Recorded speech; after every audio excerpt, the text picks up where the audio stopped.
Olá! O Senado Federal aprovou neste mês de junho a chamada Lei da Palmada, que pune castigos que causem danos físicos às crianças. Essa polêmica divide opiniões e a TVU abre este debate.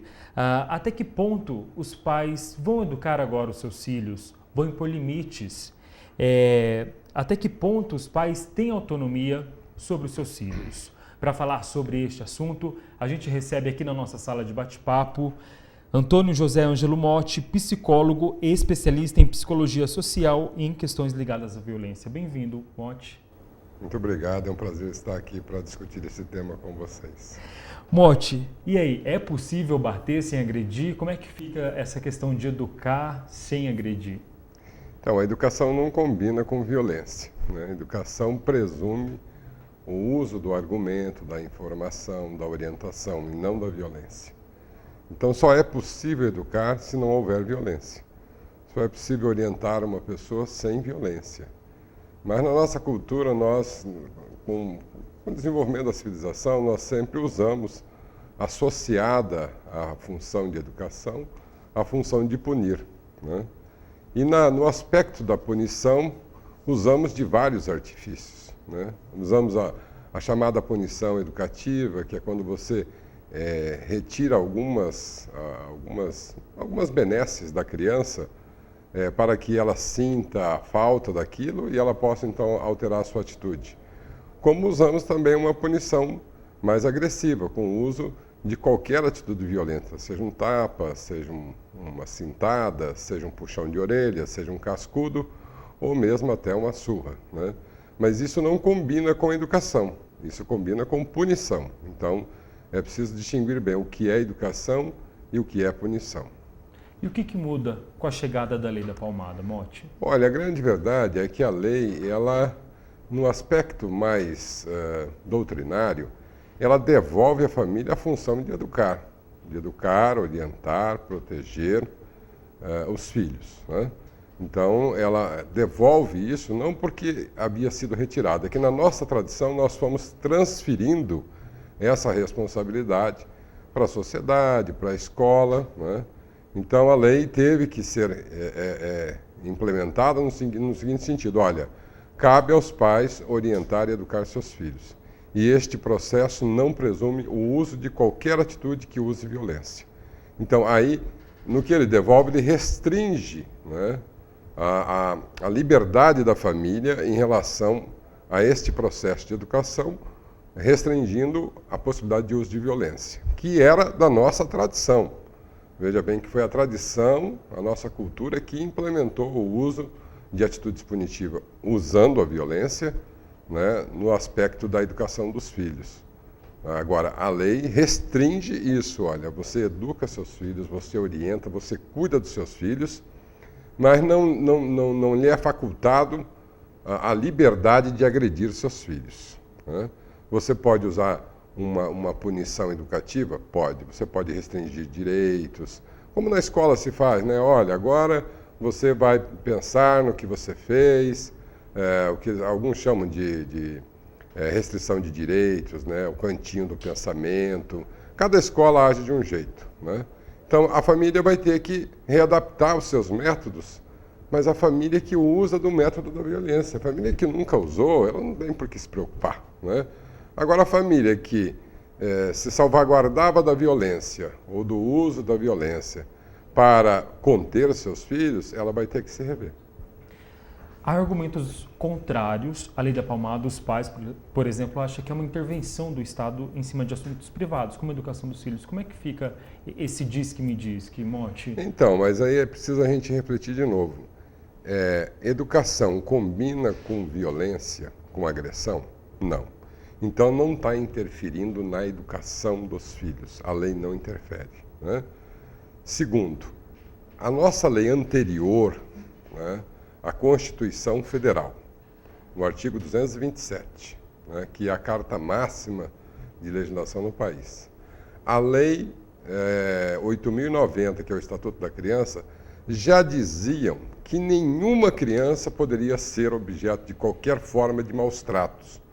Então, ela já dizia isto. Então não existe uma nova lei que proíbe os pais de bater nos filhos. A lei já dizia isso. O que essa lei trata? Ela trata o seguinte, ela reproíbe, se é que existe essa palavra, né? Ela reproíbe a agressão e, no caso da verificação deste fato de famílias agressivas, a lei, então, explica como é que vai ser o procedimento diante dessas famílias. Essas famílias serão encaminhadas a um processo de orientação. Na França, no Canadá, em países mais avançados, do ponto de vista da legislação, eles já tratam dessa forma há muitos anos, né? Então, toda vez que a família ela foge do seu papel de educar e passa a ser uma ameaça ao processo de desenvolvimento dos seus filhos, a justiça intervém, estabelece uma medida judicial de tratamento dessa família. Os serviços de tratamento orientam a justiça de como está sendo o procedimento, o desenvolvimento dessa família no tratamento. Depois de cumprido, então, essas exigências legais, a família volta ao convívio natural, quer dizer, ela está, então, já liberada da obrigação judicial de se tratar para bem orientar seus filhos. No caso da família que falta isso, que ela, então, desobedece uma determinação judicial, aí sim ela vai sofrer sanções mais pesadas, vamos dizer assim, né? Mais rigorosas, né? Podendo até perder o antigo pátrio poder, hoje o poder familiar, né? Quer dizer, quando a justiça, então, realmente ela decide de que aquela família não tem as mínimas condições para criar, proteger, educar uma criança. Então, ele retira o poder familiar, essa criança, então, é entregue a um ente familiar que tenha essas condições, né? Ou até mesmo num processo de adoção, se for o caso.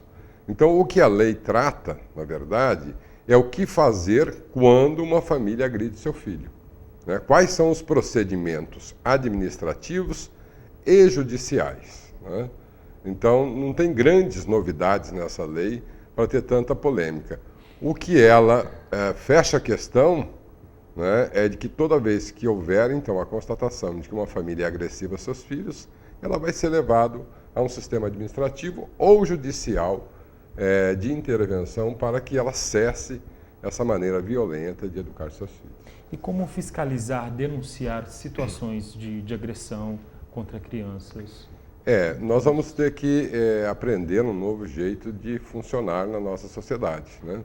Aliás, já há algum tempo a gente já devia ter feito isso e nós estamos ainda resistindo, patinando, né? Não percebendo as nossas necessidades de mudança. Porque desde que nós instituímos uma nova Constituição no Brasil, há 26 anos, quase, nós escolhemos um modelo de Estado que não combina com qualquer tipo de violência, agressão, né, desrespeito, discriminação. Então, e elegemos lá, há 26 anos, de que crianças e adolescentes eram prioridade absoluta para a sociedade e para o Estado brasileiro, né? Mas, na prática, nós não conseguimos colocar isso em execução, né? Então, por isso é que ainda acontece muita violação de direitos de criança e adolescente, e como eles não têm ninguém para defender os seus direitos, ou eles não têm a condição, por si próprio, de fazer essa defesa, né, então eles têm muita dificuldade de fazer prevalecer os seus direitos. No mundo dos adultos, a gente conseguiu fazer prevalecer os direitos. Por exemplo, a lógica que tem na defesa do consumidor é muito parecida com a lógica da defesa da criança. Mas a defesa do consumidor foi uma coisa que emplacou, né? Por quê? Porque os interesses são dos adultos, né? Então, os adultos conseguem gerenciar a defesa dos seus direitos. As crianças não conseguem, elas precisam de abnegados, de operadores, de determinados agentes públicos para fazer isso, né? Um defensor público, um promotor público, um professor, né? Um juiz, um assistente social, um psicólogo que atue no serviço público. Então, esse processo de defesa e de estabelecimento do direito da criança a partir da sociedade brasileira ainda está em processo de desenvolvimento, né? E como tal, ele é muito lento, Né? Por quê? Porque prevalece uma cultura, a lei não altera a realidade. O que altera a realidade é o uso da lei. Então, já há muitos anos, a lei coloca para nós que nós podemos ser punidos por omissão diante de uma violência sofrida por criança. Mas nós nunca vimos um caso de uma pessoa que foi punida porque viu uma criança apanhando e não denunciou. Nós nunca vimos esse caso, mas a lei já prevê. Então, as nossas estruturas institucionais também não se adaptaram a esse processo, né? E aí a gente lembra que a família é uma instituição, a sociedade é uma instituição, a comunidade é uma instituição, e tem aquelas formais, né, que são os sistemas, né, públicos, de defesa, de promoção, de atendimento dos direitos de criança e adolescente. Então, é preciso uma transformação geral, que venha do vizinho, né, que não aceite violência sofrida pela criança vizinha, que oriente essa família vizinha, que não tenha essa cultura de não se meter na vida dos outros, né? Coisa de criança é coisa séria, tem que se meter sim, né? Se você, por tudo, não quer se meter mesmo com o vizinho, denuncie ao Conselho Tutelar, né? Hoje nós dispomos já há alguns anos de um número muito fácil para você ligar. Ligue 100 100. Denuncie o caso. Esse caso vai vir direto para a Polícia de Proteção à Criança da sua cidade, vai vir para o Ministério Público para verificar se a polícia foi lá verificar qual é a situação, vai também ser encaminhada ao Conselho Tutelar. Então, 3 agentes públicos vão receber essa denúncia, né? Mas você pode ligar direto para a Delegacia de Proteção à Infância, direto para o Conselho Tutelar, que é muito mais rápido, em vez de você fazer um canal, né, tão longo que você vai de escala em Brasília, Brasília vai entrar em contato com as nossas instituições. E mesmo nos nossos canais aqui, você não precisa se identificar, basta você fazer a denúncia. Por quê? Qualquer suspeita de violência sofrida por criança deve ser notificada por médicos, enfermeiros, professores, assistentes sociais, psicólogos que atuam no serviço público. Se eles devem notificar por obrigação legal, qualquer vizinho, qualquer parente, qualquer tio, qualquer amigo deve também denunciar e pode ser feito de forma anônima ou não, né? Se você quiser se identificar, você fique livre. Vai ser verificado, né? Eu, na minha vida pessoal, já tive 3 ocasiões em que eu denunciei vizinhos que maltratavam seus filhos, né? E a situação foi verificada, né? Em uma das famílias com quem eu convivi mais tempo, eu vi que ela conseguiu superar a sua forma, a sua maneira de agir em relação ao seu filho, fazendo uma revisão mesmo das suas atitudes e sendo mais educadores do que punidores, né? Então é possível a gente alterar a realidade usando a lei. Agora, a lei sozinha não altera a realidade, né? Então ninguém vai fiscalizar a lei, né? O que vai acontecer é que algum dia alguém vai denunciar e aí aqueles que se omitiram poderão até, se tivermos uma justiça mais organizada, poderão responder por isso, né? Existem alguns casos no Brasil de promotores da infância que investigam todas as pessoas que poderiam ter denunciado aquela agressão sofrida pela criança e não fizeram. E representa contra essas pessoas na justiça por omissão. Mas são casos isolados, né? Talvez se a gente tivesse isso mais frequente no Ministério Público ou na própria Defensoria Pública, as pessoas tivessem mais ação, tivessem mais atitude e não pensassem que elas não têm nada a ver com a vida dos outros, né? Porque uma criança maltratada, ela é um problema para ela, ele é um problema para todo mundo, né? Porque ela vai ter incorporado um modelo de violência que ela poderá ser ou não uma reprodutora desse modelo, né? Ou uma pessoa passiva à violência, né? Pode ser que ela não reproduza, mas vai ser passiva. E quando você também é passivo, você cria condições, vamos dizer assim, necessárias para que a violência permaneça, impere e se estabeleça. E se dissemine, né? Certo. Modi, a gente vai fazer uma breve parada para um break e daqui a pouco a gente volta com muito mais programa, entrevista, falando hoje sobre a Lei da Palmada. Até já!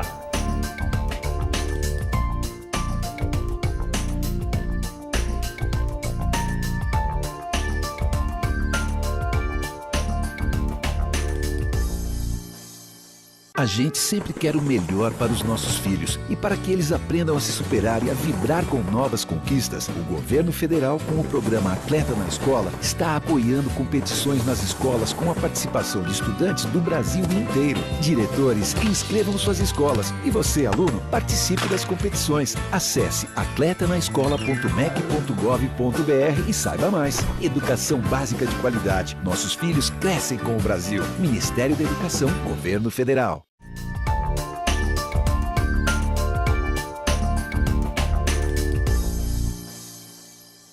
De volta com o programa Entrevista, hoje falando sobre a Lei da Palmada. O nosso convidado é Antônio José Ângelo Motti, psicólogo e especialista em psicologia social. Motti, a lei tramitou durante 4 anos lá no Congresso. Por que só agora, principalmente depois do caso da morte do menino Bernardo, isso tomou ênfase? Teve um ganho? Na verdade, eu, analisando assim, meio acompanhando, nós aqui da Universidade Federal, através do programa Escola de Conselhos, nós somos signatários de um movimento chamado Rede Não Bate Eduque. Esse movimento já vem trabalhando desde que a lei chegou no Congresso Nacional, né? E a gente não tinha conseguido uma grande progressão antes de denominarem a lei Menino Bernardo. Então, a análise que eu faço é que, como o Bernardo provocou uma comoção, alguém sugeriu denominar a lei com esse nome, alguém do Congresso Nacional que entende do funcionamento, da organicidade da instituição, na certeza de que os deputados e senadores rapidamente apreciariam a lei como uma resposta do Congresso Nacional à sociedade, de que então o Congresso tem responsabilidade sobre a proteção de direitos de criança e adolescente. Logicamente que foi um exagero, né, colocar o nome da lei do Bernardo, porque o Bernardo não foi só maltratado, ele foi assassinado, né? Na minha análise, se fosse ele vítima de uma violência cruel e resgatado, talvez fosse mais apropriado, mas sem sombra de dúvida você nota que foi uma grande jogada denominar a lei, porque dessa forma o Congresso rapidamente, de maneira célere, né, quase que singular, ele votou nas duas casas, né, sem muita polêmica. E olha que existem bancadas ligadas a segmentos religiosos que não aceitam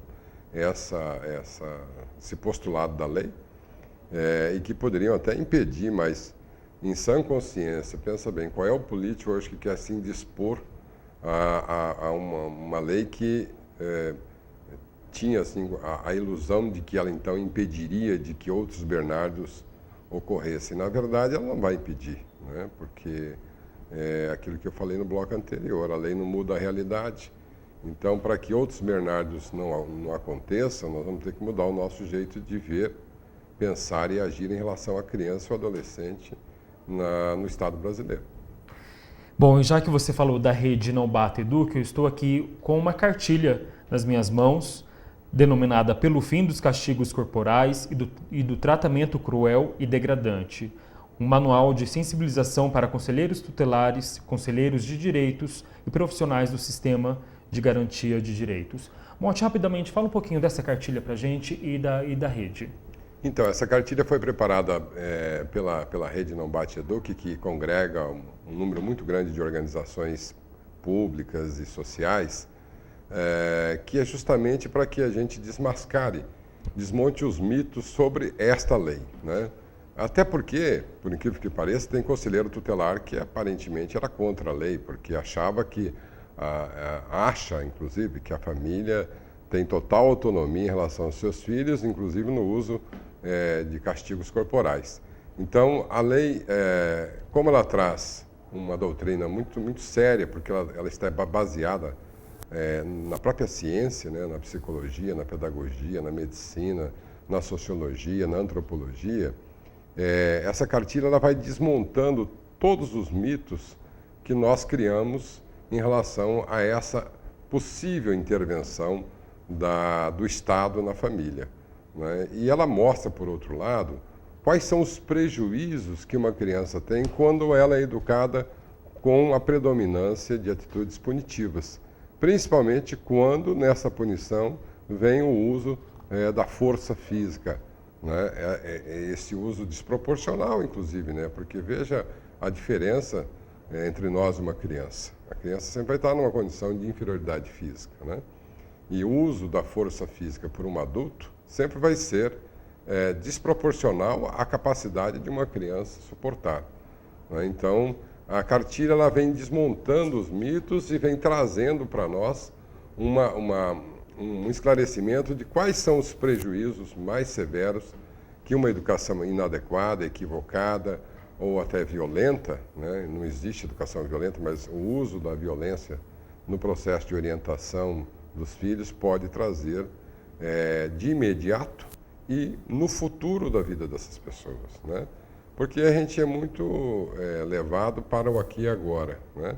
A gente não pensa nas consequências futuras, mas quem usa da violência porque cresceu no signo da violência, porque foi vítima de violência, né? Eu posso ser violento sem ter sido violentado fisicamente na minha infância, mas eu cresci sob o signo da violência, então eu vou produzir, reproduzir e até aprimorar métodos que são violentos e que vão gerar novas violências. Então, uma bola de neve, né, Motti? Essa cartilha ela tenta justamente trazer todas essas reflexões e mostrar para as pessoas, olha, existe uma outra possibilidade de orientar e educar filhos, né? Motti, e qual que é a importância do papel dos conselheiros, desses profissionais nesse processo da Lei da Palmada? Eles podem até sofrer penalidades, né, se tiver casos de omissão, sim, coisas sim. assim. O conjunto da legislação de proteção à criança, desde o Estatuto da Criança e do Adolescente, ele já prevê qualquer agente público que se omite pode ser denunciado e ele pode, além de perder a função ou ser suspenso da sua função, pode responder por falta, improbidade, por prevaricação, uma série de coisas, né? Mas o que é mais comum, a gente vê quando o conselheiro tutelar, por exemplo, falta a sua função de proteger e zelar pelos direitos da criança, é o afastamento dele do cargo, né? Em alguns casos, ele pode até responder na justiça. O conselho tutelar é a porta de entrada, né? Porque ele é o órgão criado na legislação para zelar pelos direitos da criança toda vez que esse direito estiver ameaçado ou violado. Quer dizer, quando há uma ameaça, já é suficiente para você acionar o conselho tutelar. E o que é que ele vai fazer? Ele vai estabelecer as medidas de proteção previstas na lei, no artigo 101 do Estatuto da Criança, e outras em relação à família, de proteger a criança, né, de estabelecer um atendimento especializado para essa criança, através da rede de atendimento, seja do poder público, seja da sociedade civil, e também estabelecer uma série de providências em relação à família. E se a família se recusar, então ele representa na justiça a recusa dessa família, e essa recusa será avaliada na justiça, se for o caso, inclusive pode haver o afastamento da criança da família, que a gente nunca acha que é a melhor saída, né? O lugar da criança é na família, depois na escola, né? O melhor lugar para a criança é na família, depois em qualquer outro lugar.